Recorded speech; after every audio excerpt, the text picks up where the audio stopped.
आज एक ऐसे टॉपिक के बारे में बात करने वाले हैं जो गवर्नमेंट की प्लानिंग की कहीं ना कहीं पोल खोलता हुआ नजर आ रहा है। अब ऐसा मैं क्यों बोल रहा हूँ, देखो अभी कुछ टाइम पहले की न्यूज़ है कि जो एनवायरनमेंट डिपार्टमेंट है उसने फ्रेश ऑर्डर प्लेस किया है पेट्रोल कार्स का।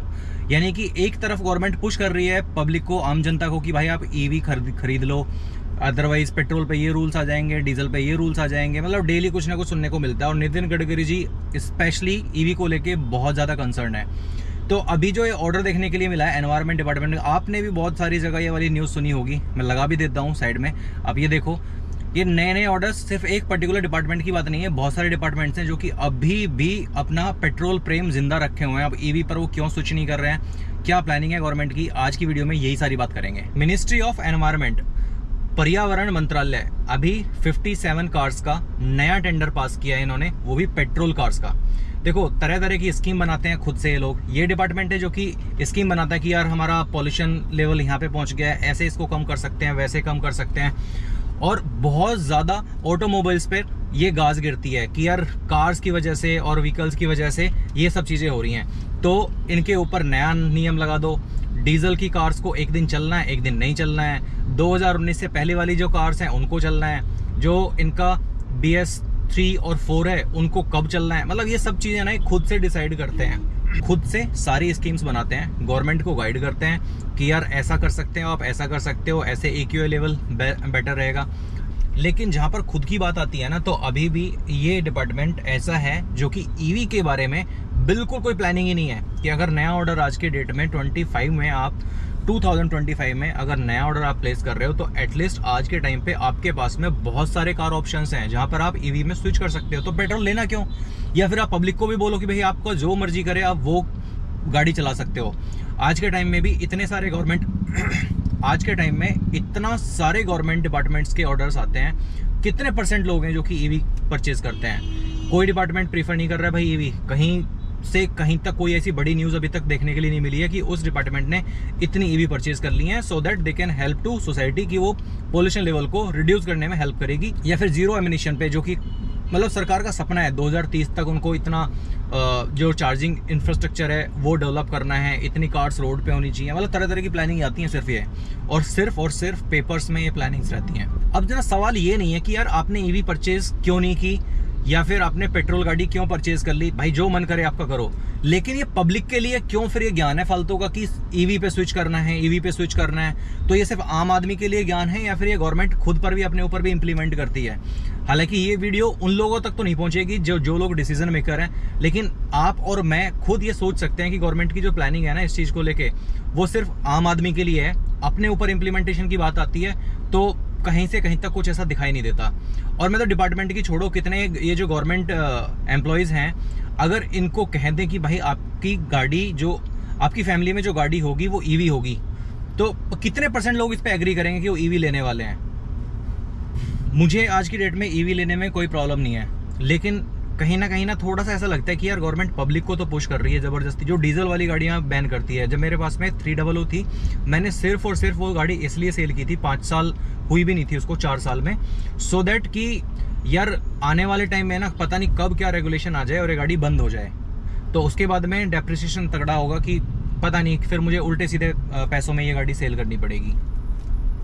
गवर्नमेंट कहती है भाई ईवी लो, सब्सिडी ले लो, ग्रीन एनर्जी, ईवी परचेज करोगे तो आपको सब्सिडी मिलेगी, आप ग्रीन एनवायरनमेंट में अपना कंट्रीब्यूशन करोगे, कहीं ना कहीं आप जीरो एमिशन में आप पार्टिसिपेट करोगे। आप कैलकुलेट कर सकते हो कितना आपने पोल्यूशन कम किया अगर आप ईवी लेते हो। लेकिन खुद AC में बैठ के फाइलें पलट रही हैं और बस ज्ञान देना है सबको कि भाई ईवी ले लो।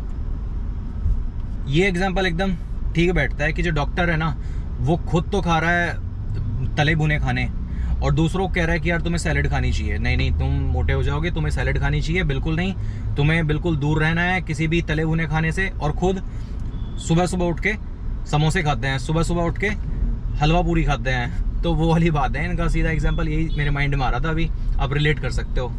जब ऐसी कोई न्यूज़ सामने आती है ना और सुनते हैं कि यार गवर्नमेंट मतलब खुद से क्या कर रही है, आप खुद सोचो इसके बारे में। मैं चाहता हूँ कि मतलब मुझे काफ़ी ऐसा लगता है कि यार ये सब चीज़ें ना सिर्फ और सिर्फ हवाई होती हैं। मैंने काफ़ी सीरियस नोट पे ली थी ये चीज़ें कि नहीं यार, आने वाले टाइम में जो लोकल ट्रैवल करते हैं एटलीस्ट उनको एक ईवी लेनी चाहिए। अगर 2 गाड़ी घर में है तो एक ईवी रहनी चाहिए, और एक आप कोई भी जो आइस इंजन होता है वो रख सकते हो। लेकिन है क्या सीधा सीधा कि 1 मिनट पहले गाड़ी निकाल लेते हैं भाई। तो ये बात है भाई, ये मतलब गवर्नमेंट को सोचना चाहिए इसके बारे में कि 2025 2026 जो भी तुम्हें डिसाइड करना है, अगर कोई भी नया टेंडर निकल रहा है, कोई भी नया ऑर्डर आ रहा है, तो वो गाड़ी होनी चाहिए ईवी। अब इसके लिए तुम खुद से यार मतलब, चलो छोड़ो इस टॉपिक को ही छोड़ देते हैं। एक और मैं आपको चीज़ बताता हूँ। देखो अभी मैंने कल आपको बताया था कि BE6E मैंने बुक की है। तो BE6E की ना मैं एक वीडियो देख रहा था अनमोल की, जो इंडियन बैकपैकर, आप सब लोग जानते होंगे, इंडियन बैकपैकर के नाम से उनका चैनल है। सो उनकी एक वीडियो थी जिसमें कि वो ऋषिकेश से वापस गुड़गांव आ रहे थे। तो भाई बड़ी अजीब सी चीज़ लगी कि रोड ट्रिप देखने के बाद में जो हाईवे ट्रिप थी उनकी, जो ऑलमोस्ट उन्होंने बताया भी था कि यार 100+ ही मैंने ड्राइव की थी, और हाईवे पर थोड़ा माइलेज कम भी होता है, लेकिन उनका जो रेंज थी, कैन यू बिलीव कि वो रेंज कितनी थी भाई? मैं तो सोच के चल रहा था कि 400 सवा 400 तक तो होगी। वो ऑलमोस्ट 330 किलोमीटर उन्होंने पूरी 1% पे वो व्लॉग ख़त्म किया था। 1% बैटरी रह गई थी उस टाइम पे, और जो टोटल उनकी रनिंग हुई थी वो 330 किलोमीटर थी। तो अभी मेरे मन में फिर से वही चीज़ आ रही है कि 550 किलोमीटर का तुम क्लेम कर रहे हो और गाड़ी चल रही है आपकी 300 किलोमीटर।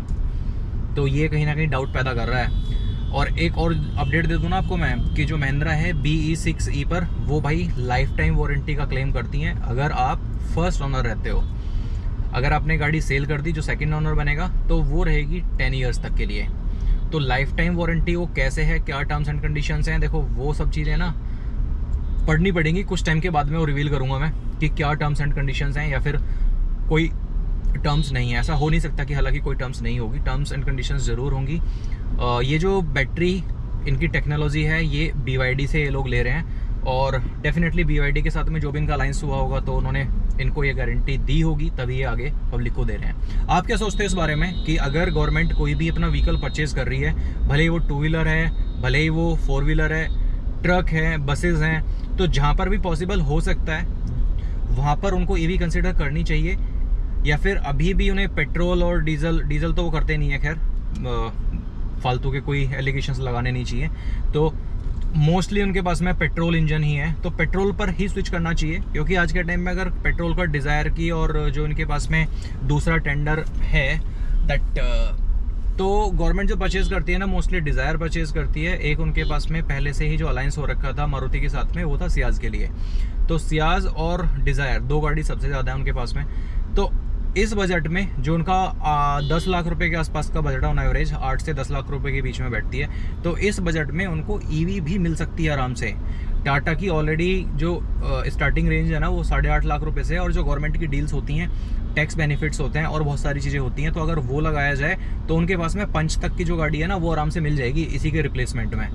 तो मतलब कहीं ना कहीं लगता है कि अगर रोड पर ज़्यादा EV दिखेंगी, तो जो इंफ्रास्ट्रक्चर है वो बहुत जल्दी से डेवलप होगा, प्लस लोगों के अंदर ना कॉन्फिडेंस आएगा कि यार रोड पर इतनी सारी EV हैं, गवर्नमेंट खुद यूज़ कर रही है सारी EVs, तो अब हमें भी स्विच करना चाहिए। आप क्या सोचते हो इस बारे में? कमेंट सेक्शन में बताना कि गवर्नमेंट को इस बारे में ध्यान देना चाहिए, या फिर जैसा चल रहा है वैसे ही चलता रहने देना चाहिए। तो थोड़ी सी ना आज खिंचाई करने का मेरा मन था गवर्नमेंट का, कि इस टाइप की जो न्यूज़ सामने आती हैं तो मन करता है कि यार क्या बोलें। अब इतना टाइम होता है नहीं कि दोस्तों के पास में बैठ के गप्पे मारें। ये टॉपिक मिल गया तो आप लोगों के साथ मैंने डिस्कस कर लिया। तो अब कॉलेज में होते थे तो इन्हीं टॉपिक्स के ऊपर 2-2, 3-3, 4-4 घंटे के डिस्कशंस हो जाते थे।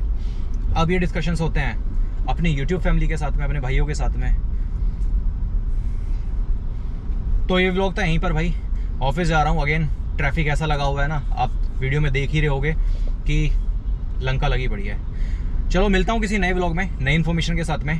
तब तक के लिए जय हिंद, जय भारत।